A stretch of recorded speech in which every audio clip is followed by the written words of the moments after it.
Rogue Sun, issue number 18 from Image Comics. So this is the end of the big arc with Caleb. In fact, after this, there's not going to be any more Rogue Suns for the next couple months. It's going to come back in May, but we're February right now. So yeah, no more Rogue Suns for the next couple months at least. And let's just jump right into this. So we start off where we left off the last issue. And that's with the Bell family using supernatural powers to fight off demons. So for anyone who is just jumping right into this, basically, the Bell family are humans, and they are temporarily borrowing powers from supernatural creatures so that they can fight supernatural creatures. And yeah, they're just fighting against the monsters that are attacking their estate. When Rogue White shows up, I don't know what you want to call it. It's basically Dylan and Marcus sharing the same suit, which happens to be the Rogue Sun, only white. So I'm just going to call them Marklin for this issue, as in Marcus/Dylan. So Marklin shows up and starts teaming up with the Bell family to fight off the creatures. And that's when Caleb, who is still in control of Dylan's body, realizes that he's outnumbered, so he flees. And so Marklin and the Bell family just take care of the rest of the monsters that are here. And that's when they realize that their night is not over yet, because there is a zombie apocalypse going down in the city. One of the creatures, which is a necromancer, did not go to the estate, but rather stayed in the city to raise up a bunch of zombies and create chaos. So we have two of Dylan's friends, or at least one of Dylan's quote-unquote friends and his girlfriend. I don't know the girlfriend's name. The boy is named Byron. And I'll be honest, I don't care for these two characters. This series has not really done a good job of writing the school characters, in my opinion. What was the other character? Was it Ricky? The kid that died in the prom incident? Yeah, when he died, like, I didn't care. I don't really care for any of these side characters.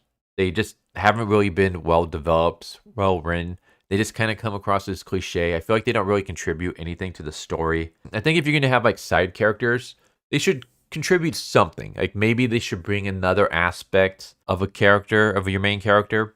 Who is it? I think it's Amy Hemming, who wrote like Uncharted and a lot of the Legacy of Kain video game series.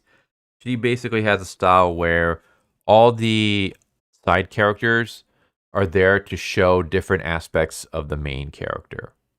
So for example, Chloe in Uncharted shows Drake's more like thievish side. Like all the characters are there to bring out different aspects of the main characters. So I kind of like that. Because I feel like if you got your side characters, they should be doing something. Either they should impact the story in some way, or they should be there to show a different aspect of your main character that you can't show any other way. They should just do something.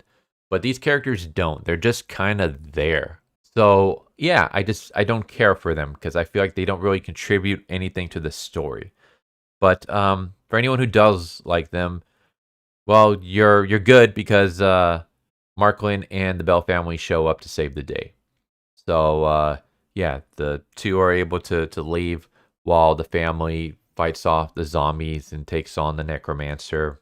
And as they're fighting the necromancer, Caleb once again shows up and attacks Marklin from behind, slashes them with a sword, and basically just starts blasting him down.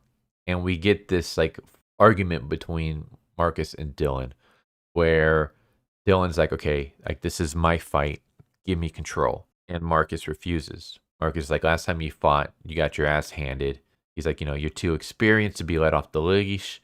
Basically, Marcus doesn't really seem to have learned much of anything from his experience in the Void, or the Rogue Sun world. I am just calling it the Void because I don't know, I can't remember what word they use for it, but the Rogue Sun, Death, Heaven, Graveyard, whatever you want to call it. Yeah, it doesn't seem like Marcus learned too much from that situation. He stabs at Marklin and basically is destroying Dylan and Marcus's soul. And that's when Ari, who has the soul powers, dives in and rips Caleb's soul out of Dylan's body.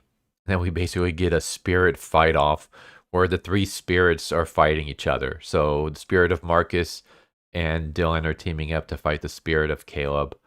And I won't spoil anything more from there. Yeah, this one's kind of interesting. Like, we have a moment where Brock is being attacked. He's being swarmed by a bunch of zombies. And Juliet, who's using Gwen's powers, is basically begging Gwen to help her. And so we have this nice little moment where like, Gwen absolutely despises Juliet because she feels like Juliet took her husband away from her and put her into a life of poverty. And so the fact that Juliet is begging Gwen for help and Gwen's actually temporarily helping her to save her child was interesting. I feel like the dynamic between Ari and the Soul Taker doesn't really interest me all that much.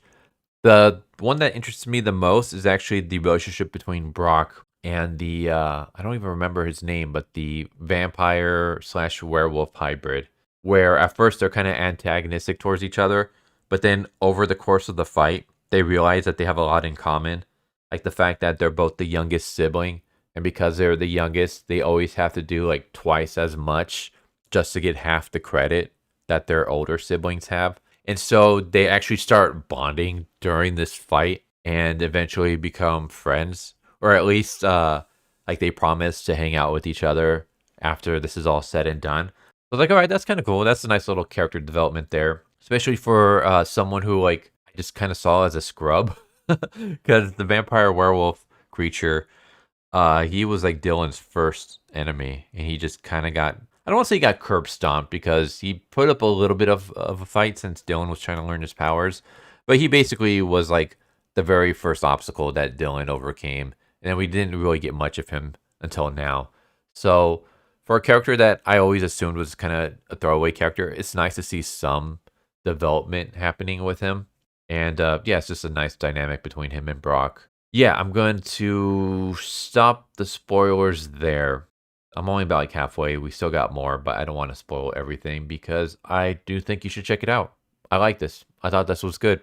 And yeah, Rogue Sun has been on a pretty good run so far since the last few issues. Because anyone who's familiar with this channel will know that I absolutely, I don't want to say hated Rogue Sun. I'll say I hated on Rogue Sun. I blasted it for the longest time. And I stand by all my criticisms. I thought this series was god awful for most of its run. Until maybe issue 16. Can't remember when like I started actually really enjoying it. I want to say issue 16. It could be 15. Issue 15 or 16. It took until then before I really started enjoying it. Outside of that, there was only one issue that I liked, which I think was issue 10. It was the Choose Your Own Adventure style issue. I thought that issue was really good. Outside of that, I basically hated everything coming out of Rogue Sun. And it was more of a, well, I don't want to say hatred. It was more of a disappointment because I felt like this series had a lot of potential and it just wasn't reaching it. It had characters that were just terribly written, in my opinion, which made just the action and the story itself. There's no stakes if you don't care for the characters, right? But the last few issues have actually done a really good job. And so, yeah, it's been improving greatly. I've actually been enjoying this run now since like issue 15 or 16. So, yeah, since this whole Caleb arc, things have been getting more and more better. So I'm hoping that this continues because it would be nice. I'm hoping the Dead Lucky does the same because I hate that series with a passion because it is terrible. And I'm hoping things turn around. Like if Rogue Sun can do it, Dead Lucky can do it as well. It's just will it pull it off? I don't know. But yeah, Rogue Sun has been good. I've enjoyed it. Artwork is good. Characters are getting better. They're not exactly where I want them to be, but they're improving a bit. I still think Dylan can use a lot of work on being a bit more likable. Like he does not have to be a Superman Boy Scout character. He can be selfish and things, but I still feel like I want to see just a little bit more. Like, why should I be rooting for this guy? I still don't really. We're not there yet. We're a little bit there in the sense that he's doing this for his family. Like in this issue, he's trying to protect his half siblings. So I can kind of sympathize with him on that front. Not that I have half siblings or anything like that, but I can empathize with the fact that he's trying to protect his family. I wish we had a little bit more there. Like I've told this before, my idea would have been that Since him and his mom live in poverty since their dad stepped out on them, what I would have had was as soon as Dylan got the Rogue Sun powers, he would use his powers to try to get money so that he can help his mom get out of poverty. So I would have had him like try to maybe market the Rogue Sun in some way so he can get some money out of it. And then you could have had this whole dynamic where you have the step family telling him that Rogue Sun's supposed to be a hero. He's not a marketing gimmick. You shouldn't be doing this. And then you can have Dylan be like, well, you guys are rich. Obviously, money's not a big thing to you, but we're not. We're poor. Me and my mom, like, we're living in a crappy house. We're barely having food in our fridge. My mom is slaving away at work just to put me through school. So, yeah, I'm going to use these powers to make money. And then you could have had this nice contrast, between the two of them, where eventually they both realize that both of them are right, but they're also both wrong. Like Dylan shouldn't just be using this to make money. He should also be using these powers to try to do some good. And Juliet and the family can realize that, okay, I understand now why he is trying to make money. And maybe we can help the family in some way. Like I think that could have been like an interesting start to the series. And then that could have been like an overarching story arc where you have these two contrasting philosophies of what you should do with the powers. And eventually, you get to a point where they both come together. And it would have made Dylan somewhat sympathetic because on the one hand, he's still using his powers not necessarily for good, in the sense that he's not using his powers to be like a Boy Scout superhero. He's using it to get money. So he's not really a hero. He's kind of anti-hero-ish slightly. But at the same time, you could say that, he is doing it for good in the sense that he's trying to help out his mom. So that's kind of like the direction I would have done. But that's just like one idea. I would have liked to see something with Dylan. Because Dylan kind of starts off as just an a-hole. And even until now, he's still kind of an a-hole. He literally is a bully that picks on nerds at school and forces them to do his schoolwork for him. He has a girlfriend who I don't want to say mistreats, but their relationship is not healthy whatsoever. And they're not even together anymore. Like they have like an on again, off again thing. And it's just, there really was no aspect of Dylan that was all that likable. It's only now that I don't even want to say I like Dylan, but I'm starting to sympathize with him slightly just because we're getting a little bit more of like his upbringing, about how he feels about his father, the whole like dysfunction between the men in the Rogue Sun family, and him, trying to become a better sibling for his step siblings. So we're only getting a little bit of that. I want to see more. Hopefully we'll get more. Like I want to see something that will make me side with Dylan more. He's the main character. There should be something that I should empathize or sympathize with him in some regard. And so yeah, we're getting a little bit of that. Hopefully we get more. And I think if we do get more, the series would be better, because then when you actually care for the characters, it makes the stakes so much higher, which makes you more invested. Like once you start caring for these characters, then you want to see what happens to them, and you're rooting for them. And when bad things happen, you feel for them. And for most of this series, there was none of that. Like I didn't really care about anything that happened. I have no feelings whatsoever about Dylan's friend dying, because we never saw Dylan care for him. We just saw him bully him all the time.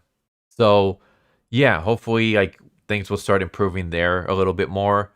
But the series is on the right track. The last 3 issues have been pretty good, and I'm hoping it continues to just get better and better and better. So yeah, there you go. I'm kind of rambling at this point, but there's issue number 18 of Rogue Sun. It was good. Good action, good artwork, nice character development between some of the characters here, like mostly between Juliet and Gwen, as well as with Brock and the werewolf vampire hybrid. Ari, not so much. We did get a little bit with Dylan and Marcus near the end. I'm not going to spoil that, but we get some development there. Yeah, things are looking nice. Basically, Rogue Sun is going on a short break, and I think the lead up to the break is really good. Like this ended on a really good note, and hopefully when Rogue Sun, when we pick up with it again in May, it just continues to be good. So there you go. Hope you enjoyed. Hope to see you next time. Take care. Later. So what'd you guys think of that video? I hope you guys enjoyed. If you guys haven't already, please subscribe, hit that bell for a notification, leave a like if you enjoyed the video. And if you didn't enjoy the video, thank you for watching it this far, and I hope the next video is more to your liking. Feel free to check out the playlist that you guys see, and I hope to see you guys next time. Later.